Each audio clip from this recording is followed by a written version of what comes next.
Tá feachtas seolta ag My Lovely Dog Rescue chun mabhrú de dhaoine gan Cúla4 i Ceannaigh don Nollag.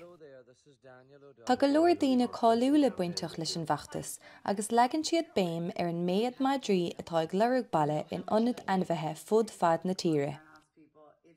Tá go leor ainmhithe an sáca troch ó madra ina measc agus stairn siad go dag an méadú a gcónaí tréis na Nollag. Faoin daoine Cúla4 mar bhronntanas Nollag agus imríonn na páistí le mar bréagán agus an sin tar éis an Nollag tá si dul arás ar scóil tá mami agus daoine dul arás go dtí an obair.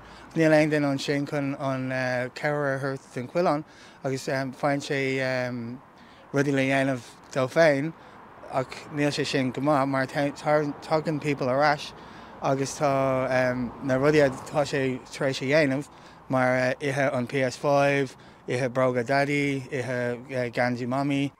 Tá os ceann 3,000 madra ag leorg baile in éireann faoi láthair agus níor bhailó go dtuigh méadú ar sin tréis na Nollag.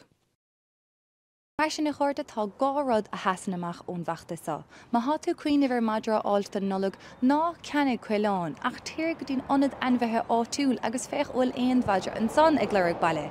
An dar rud ná cuairdigh an póir madra tá uait a bhfuil go leor fuinmhige, a mbíonn go leor siúlóidí testáilt agus an méid an tamagad freastal ar an madra son.